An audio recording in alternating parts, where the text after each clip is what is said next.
Okay, so for this last part of the activity, we are adding the final piece to the puzzle, polyatomic ions.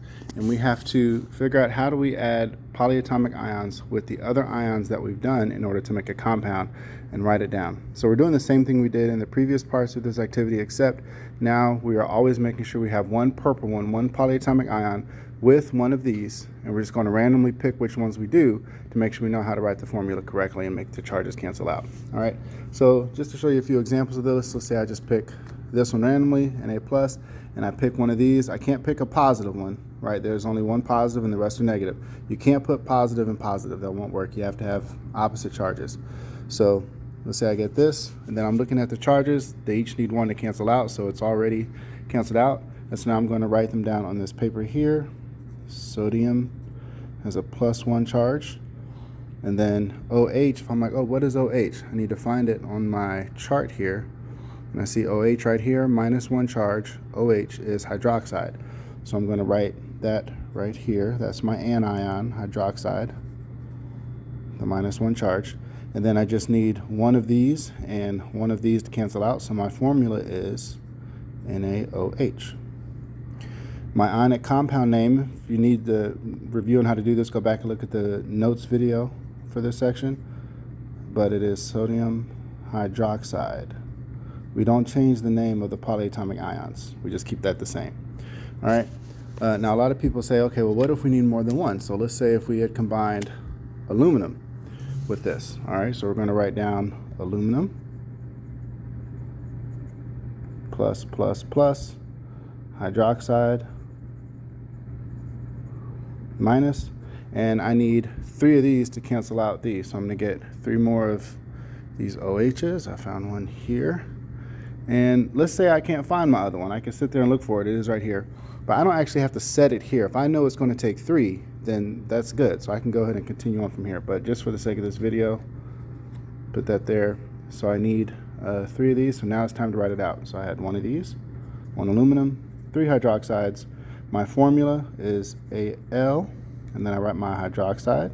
And since I need 3 of these hydroxide, I got to put the parenthesis around it and put the 3. Right? That's what the video was teaching you. All right, and then our name, aluminum hydroxide. And we're good. Okay, now let's say, for example, we get one of these and we have a type 3 ionic compound, or one that needs the Roman numerals, because this transition metal can have multiple charges.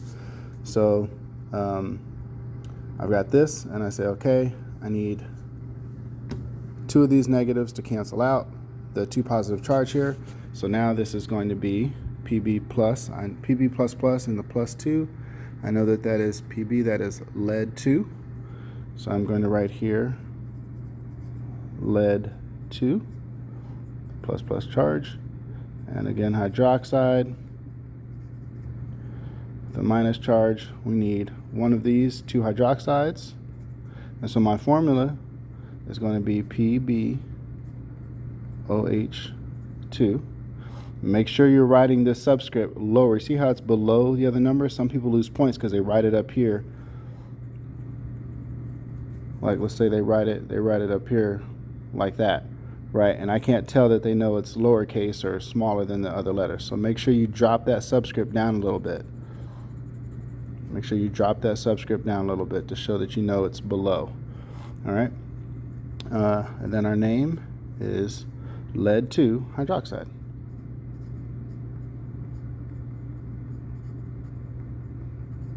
So you have to know when you use the parentheses, when you don't use the parentheses. You have to know when you have parentheses over here is only when you need more than one of the polyatomic ion that you have. All right, let's do one more. Let's change the -1 out here. Let's do a phosphate here. So yeah, we got phosphate here. So I got lead 2 and I got phosphate here. So how many of each do I need to cancel out? I'm going to need another one of these lead 2s, and I'm going to need another phosphate. And then I don't have another lead 2. I could look through here, but I know I'm going to need a third one, and then I'm going to have 6 positives and 6 negatives. So I know I just need 1 more Pb2. So I'm going to write down that I have 3 of these in order to make these cancel out.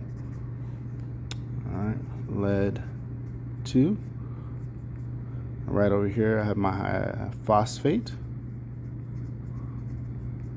the -3 charge. How did I know this was phosphate? I know it has -3, so I go to the -3 section and I look for PO4 phosphate. Don't make a mistake and miss up your lines and write phosphite. That's something different. Phosphide, that's something different. Just one letter difference, okay? But it makes all the difference in the world. So I have 2 of those. So now how do I write this down? I put the lead, PB. I have 3 of them. I have my phosphate. Notice how I put the number with the phosphate. That whole thing stays together in one group. And I have 2 of these phosphates. So I'm going to put my parentheses around it and put 2. This parenthesis is a little messy. Let's make that a tad bit neater. There we go. So you see how I have my PO4 and then I have 2. So this means I have 3 leads and 2 phosphates. So my formula is going to be lead 2, because the lead has a +2 charge, phosphate. Okay? Let's do one more. Let's say instead of this one, we want to put a positive polyatomic ion. I could put it with this, which I think actually I'm going to do just to kind of show you how it should be written. But it could be with these negatives as well. Okay, I could put the positive with these negatives, that's fine as well. All right, so I got one of these. I have a -3 charge, so I need some more of the positive ones to make them cancel out. 3 total. So now I got 3 positives, 3 negatives, so they cancel out. So this is my formula. What is NH4 plus? Go to the +1. It's NH4 is ammonium. So I'm going to write down ammonium, the +1. I'm going to write down phosphate, the -3. And I have 3 ammoniums and 1 phosphate. So 3 ammoniums, 1 phosphate.